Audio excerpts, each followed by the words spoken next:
quando nos encontramos no meio do capítulo 7 de Igeret HaTeshuvah, da Carta para o Arrependimento, terceira parte do Tânia.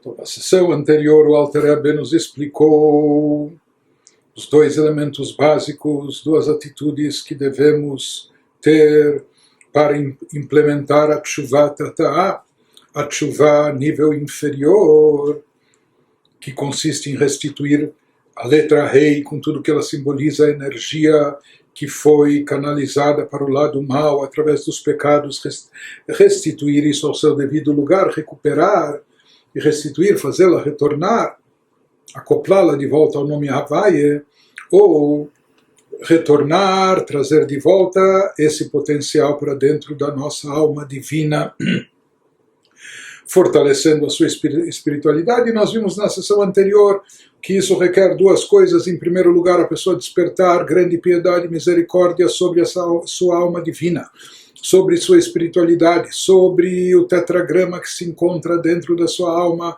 com todo o seu poderio, com toda a energia, com todo o fluxo vital que emana dela e que foi mal conduzido para as câmaras da Sitra Achra, do lado contrário, oposto à santidade, e resgatar isso de lá. Mas, enquanto isso, a alma divina merece grande misericórdia, compaixão, ter muita piedade dela. Ou seja, a pessoa deve meditar sobre a situação grave que ele colocou a sua própria alma divina, despertando, evocando misericórdia divina para ela. Por outro lado, nós vimos que em relação à alma animal é o contrário, a pessoa tem que agir de uma forma dura, implacável e esmagar, rebaixar a alma animal, ou a Sitra Achra presente dentro de si, que é o seu ego inflado, e esmagá-la e reprimi-la e etc. E nós vimos como isso se faz quando a pessoa fica com o coração partido, com o coração aquebrantado. Quando a pessoa parte, o seu coração está de coração partido. Então, uma vez que ele estava personificando a própria Sitra Achra, ele estava dando vazão à alma animal, levando essa energia para o campo das clipotes, das cascas, e o campo oposto, do lado oposto. Por isso, ele é a personificação da alma animal, da Sitra Achra. Quando ele quebra o seu coração, quando o seu coração está partido, com isso ele está partindo, esmagando, triturando a Sitra Achra, o lado do mal e negativo. Então, simplesmente a pessoa tem que ficar com o coração partido. Agora ele nos diz, Vehaech nishbar alev venitke. Na prática, como se consegue isso? Ou seja, muitas vezes o que leva a pessoa ao pecado é o ego inflado. Se não é a arrogância, a altivez, mas é o desejo de autossatisfação, como achando, eu preciso disso, eu quero isso, eu mereço isso, eu desejo isso, eu gosto disso. Não importa se é permitido, proibido, se é ético, se é moral, se não é, se é vontade de Deus ou contrário. Então a pessoa precisa, quando se fala que ele está com o coração partido, ele precisa partir e quebrar esse seu ego, esse eu dele, não é? Então ele nos diz, e com isso ele vai partir, esmagar, ele vai romper a Sitra Achra. Se ele estava sendo uma personificação para o lado oposto da santidade, ele vai quebrar a Sitra Achra, esse lado oposto. Na prática, como o coração é partido, esmagado, como uma pessoa fica com o coração partido, então ele nos diz, Hine me'at mizeiru al-yedei sigufim vetaniot bedoroteinu eile, she'en lanu koach leitanot arbe keDavid HaMelech. Nos diz o Alter Rebbe que em nossas gerações o sofrimento e os jejuns autoimpostos, os jejuns de Teshuvah, uma pessoa assumia sobre si, etc., isso faz a pessoa baixar a sua crina, não é? Isso faz a pessoa se tornar eventualmente mais humilde, mais modesta, se conter-se, não é? Ele nos diz, nas nossas gerações, o sofrimento, os jejuns autoimpostos desempenham um papel, na verdade, muito pequeno. Por quê? Porque, como ele já explicou ao Alter Rebbe, nós não temos força para jejuar muito. Todos aqueles números lá incontáveis de jejuns para cada pecado. O próprio Alter Rebbe, já 250 anos atrás, na sua geração, já afirmou que nós não temos condições de fazer esses jejuns, e uma pessoa que não tem as condições físicas ou às vezes até emocionais e faz esses jejuns, ele é chamado até de pecador, ele transgride com isso a própria lei judaica. E nós já vimos que na nossa geração contemporânea o nosso Rebbe afirmou que hoje a situação é muito mais frágil em todos os aspectos, físico, emocional, psicológico, e por isso não só que não se recomenda os jejuns, mas se aboliu por completo esses jejuns autoimpostos, né? Então ele nos diz, quando antigamente se fazia jejuns, ou hoje uma pessoa faz um jejum ou outro, então com isso talvez ele consiga diminuir um pouco o seu ego, as suas paixões desenfreadas e assim por diante. Por quê? Porque não temos força para jejuar muito. Mas em contraste com gerações anteriores, quando nos é trazido, por exemplo, a maneira do rei David, conforme ensinaram os sábios sobre o versículo em Salmo 109, 22, que o rei David afirma, meu coração está vazio dentro de mim. Se fala que ele conseguiu esvaziar o seu coração, ele conseguiu se auto-esvaziar, esvaziar-se de si próprio, dos seus desejos, das suas vontades, ou esvaziar o Yetzer Hara, a inclinação negativa de dentro de si. Os nossos sábios dizem que ele, o rei David, aniquilou o seu impulso para o mal por meio de jejum. O rei David, na sua época, milênios atrás, ele fez isso de fato através de jejuns. Mas na nossa geração, que nós não temos essas condições físicas, não temos essa possibilidade de realizar tantos jejuns. Então, não é dessa forma que a gente vai conseguir deixar o nosso coração partido ou se tornar pessoas mais humildes, mais modestas, ou conter os nossos desejos e paixões, ou desinflar o nosso ego. As nossas gerações, já que são gerações mais fragilizadas, não é dessa maneira que nós vamos conseguir partir a quebrantar o nosso coração, através de jejuns e mortificações. Não é muito através disso. Então, como nós vamos obter esse coração partido hoje em dia? Nos diz o Alter Rebbe Achikar, Achnat Alev, Liot Nishbar Benitke. והעברת רוח חתומה בסתרה אחרא, ולהיות ממרא דחושבנה בעומק הדעת.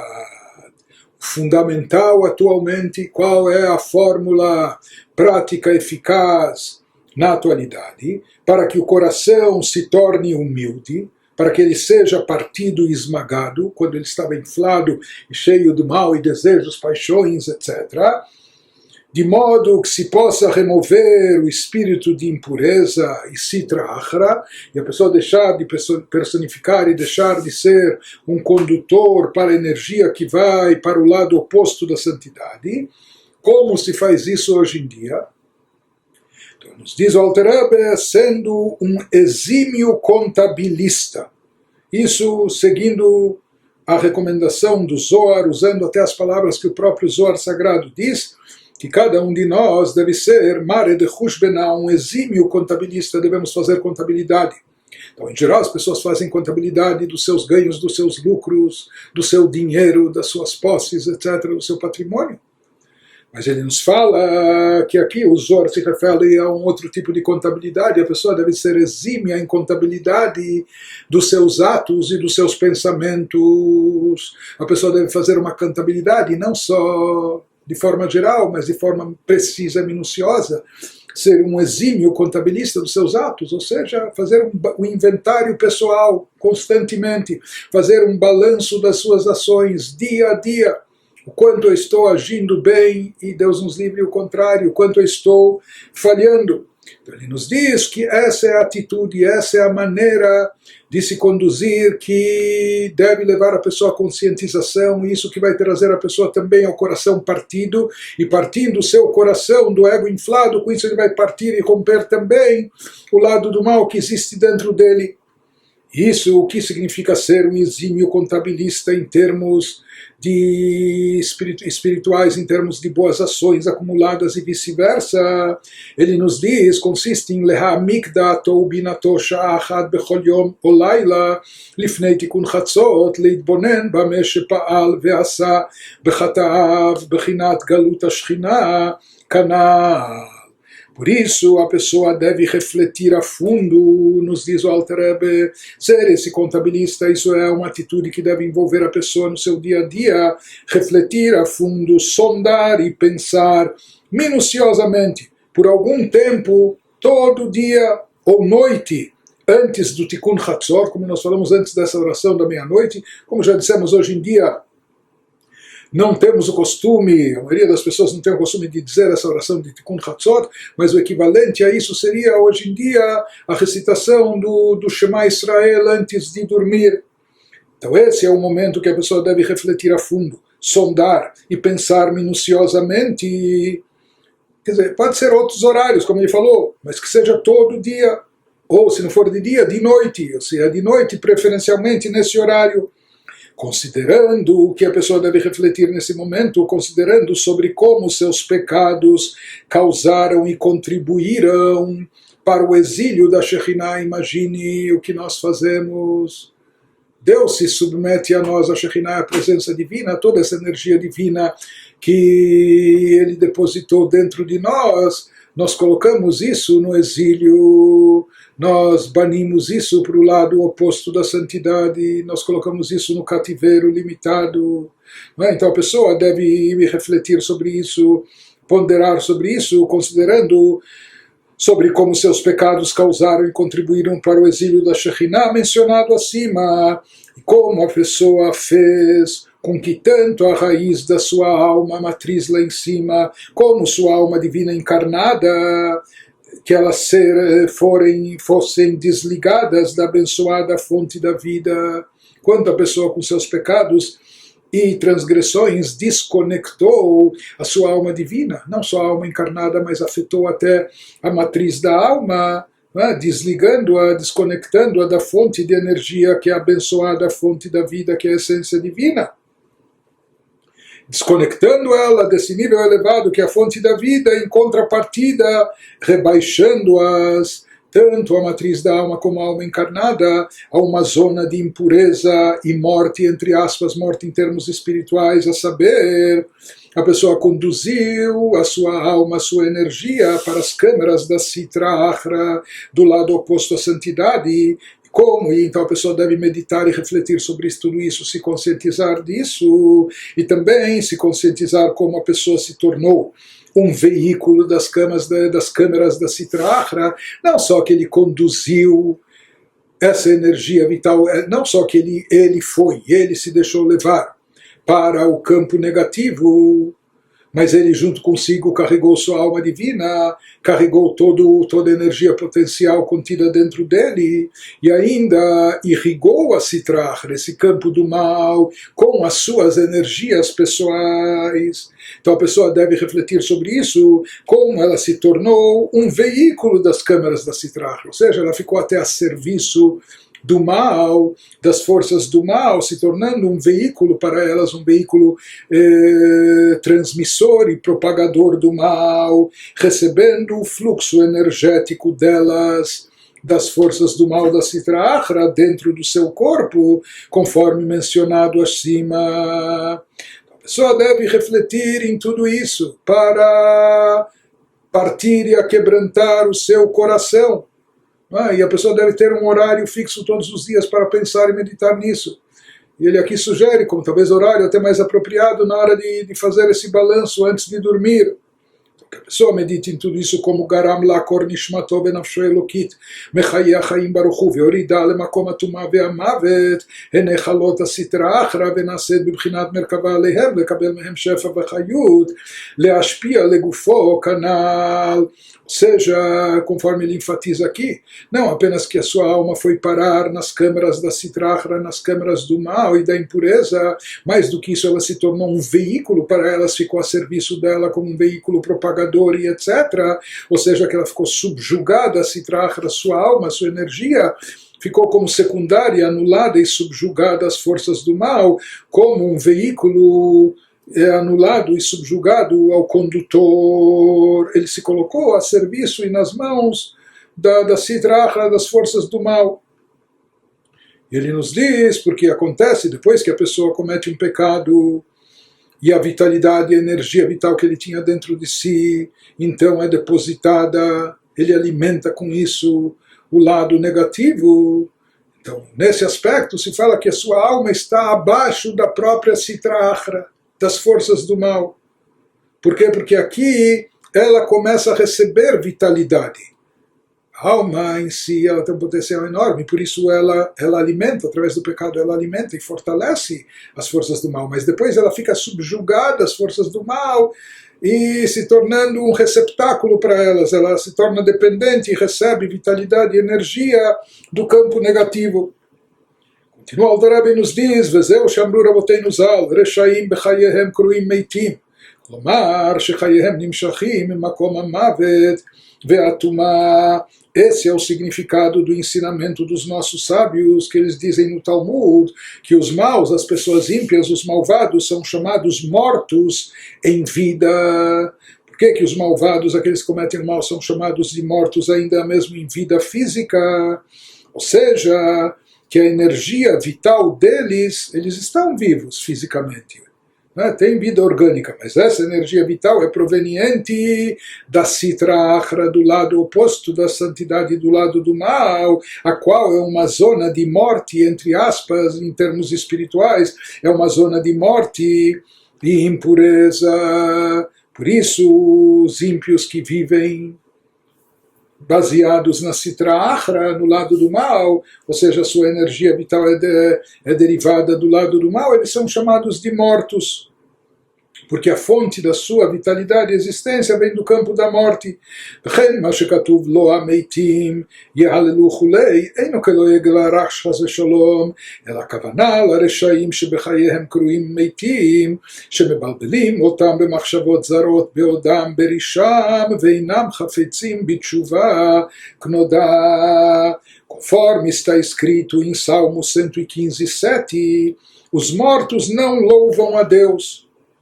Ele nos diz qual o significado desse versículo. Ele nos fala, em primeiro lugar, que é evidente que isso não se refere aos mortos propriamente ditos, ao pé da letra, né? Pois se assim fosse, infringiria a proibição de zombar dos desafortunados. Por exemplo, de acordo com a lei, de acordo com a Halachá, é proibido andar ostentando tzitzit ou com tefilim no cemitério, perto dos túmulos, porque isso seria como uma zombaria aos desafortunados, os mortos que já não podem mais cumprir mitzvot. Então, se a pessoa anda no cemitério ostentando mitzvot, seria como uma zombaria para aqueles que não têm mais condição disso, que são chamados desafortunados. Deus nos livre.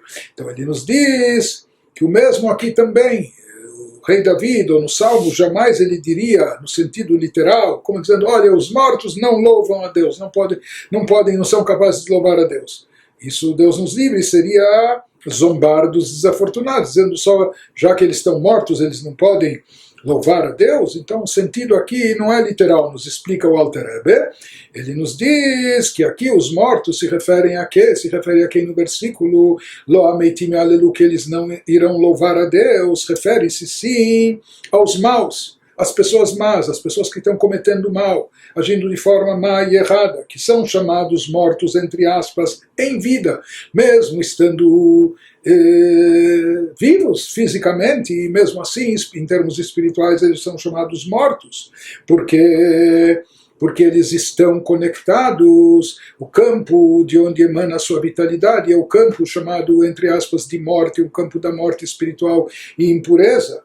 E da mesma maneira, o tipo de vitalidade que eles recebem de lá é algo que confunde, atrapalha a pessoa, não deixa ele se conectar com a fonte da vida, que é a divindade, porque são confundidos por pensamentos inapropriados, ou seja, esses rechaim, essas pessoas más, são confundidas por pensamentos inapropriados enquanto se mantêm maus. Eles perdem o domínio da própria mente enquanto estão praticando mal, fazendo mal. Então a sua mente está repleta apenas de pensamentos negativos, pecaminosos, ruins, etc. E, portanto, não desejam arrependimento, como é sabido. Por isso, de forma espontânea e natural, não aflora neles a vontade de fazer tshuva, e por isso eles ficam desconectados da fonte da vida, e por isso eles são chamados, entre aspas, de mortos em termos espirituais. E é sobre isso que se refere o versículo, quando ele diz que os mortos não irão louvar a Deus, que se refere não àqueles que estão fisicamente mortos, mas àqueles que estão espiritualmente desconectados da vida. Se fala que esses Reshaim, esses ímpios malvados, eles não estão louvando a Deus, porque lá de cima não os deixam louvar, uma vez que eles estão inundados com a mente repleta apenas de pensamentos pecaminosos, de pensamentos maus e etc. E nisso eles ficam imersos sem conseguir se elevar e louvar a Deus, até quebrar esse círculo vicioso, eventualmente começar o processo de tshuva.